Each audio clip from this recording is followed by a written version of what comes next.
بنی اسرائیل میں ایک شخص تھا اور اس قوم میں قحط آ گیا. بہت سال ہو گئے بارش نہیں ہو رہی تھی، اور بارش نہ ہونے کی وجہ سے کھیت اور کھلیان بھی سوکھ گئے، جانور بھی پیاسے، لوگ بھی ترس رہے تھے، کیونکہ جب اناج نہیں ہوگا تو کھانے پینے کو بھی نہیں ملے گا. تو بیسیکلی کمی تھی بارش کی. حضرت موسیٰ علیہ السلام کے پاس لوگ آئے اور کہا کہ حضور آپ دعا کریں، آپ اللہ کے نبی ہیں اور بارش ہوگی تو ہمارے اناج اگے گا اور ہم سب اس قحط سے نکل پائیں گے.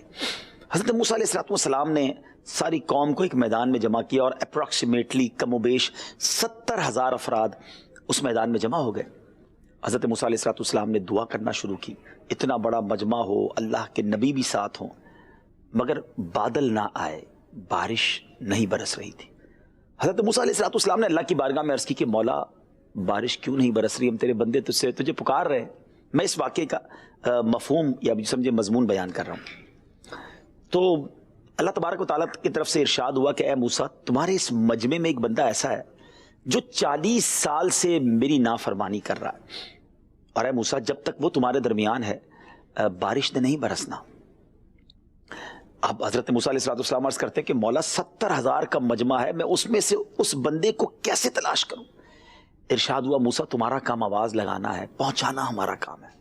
حضرت موسیٰ علیہ السلام کھڑے ہو گئے اور آپ نے مجمع سے ایڈریس کیا، بیان کیا کہ اے وہ شخص جو ہمارے اس مجمع میں موجود ہو، جو 40 سال سے اللہ کو ناراض کر رہے ہو، اس کے غضب کو دعوت دے رہے ہو، اتنی بڑی نافرمانی تم نے کی ہے، ہمارے مجمع سے نکل جاؤ، کیونکہ تم جب تک اس مجمع میں ہو بارش نے نہیں ہونا.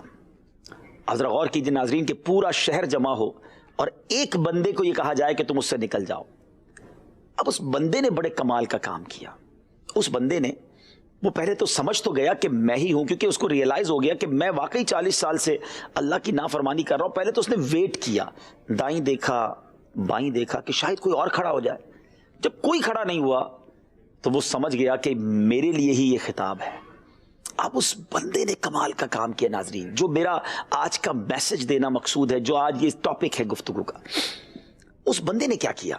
اس نے بیٹھے بیٹھے بغیر کوئی جس کو کہے کہ اہتمام کیے، دل ہی دل میں اللہ کریم کی بارگاہ میں کچھ باتیں کرنا شروع کر دیں، کنیکشن کریٹ کیا اور اللہ سے عرض کرتا ہے مولا آج بچا لے، تیری بارگاہ میں بڑی نافرمانی کی ہے میرے مولا، میں نے کوئی کسر نہیں چھوڑی تجھے ناراض کرنے میں، مگر مولا اگر آج میں کھڑا ہو گیا تو پورا شہر جان لے گا کہ میں تیرا نافرمان ہوں. آج میری عزت رکھ لے میرے مالک، اب تیری نافرمانی نہیں کروں گا. بس ذرا غور کرے ناظرین، اس نے کوئی اجتماع نہیں کیا، اس نے کوئی با آواز بلند بات نہیں کی.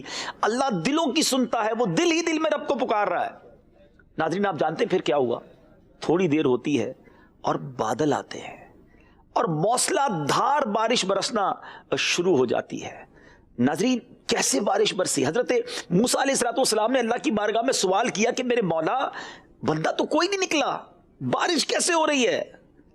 اللہ کی طرف سے ارشاد ہوتا ہے کہ اے موسیٰ جس بندے کی وجہ سے بارش نہیں ہو رہی تھی، میرے اس بندے نے مجھ سے دوستی کر لی ہے اور اب بارش میں نے اسی کی وجہ سے برسائی ہے. حضرت موسیٰ علیہ السلام کہتے ہیں مولا پھر مجھے اس بندے سے تو ملا دے کہ جو اب تیرا دوست بن گیا، جس کی برکت سے تو نے بارش برسائی. سنو کیا ارشاد ہوتا ہے. رب فرماتا ہے موسیٰ جب وہ میرا نافرمان تھا میں نے تب اس کے عیب نہیں کھولے، اب تو میرا فرما بردار ہو گیا ہے، میں کیسے اس کے عیب کھول دوں؟ کیونکہ ابھی بھی اگر پتا چل جاتا کہ یہ وہ شخص ہے جس کی وجہ سے بارش ہوئی تو یہ بھی تو ساتھ پتا چلتا نا کہ گناہ گار بھی یہی تھا، خطا کار بھی یہی تھا.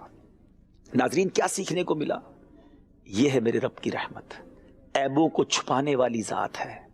پنجابی شاعر کہتا ہے نا، لکھ ایک گناہ میرے ماپیوں ویکھن مینوں عمری منہ نہ لاویں، لکھ گناہ میرا مالک ویکھے او پھر بھی پردے پاوے.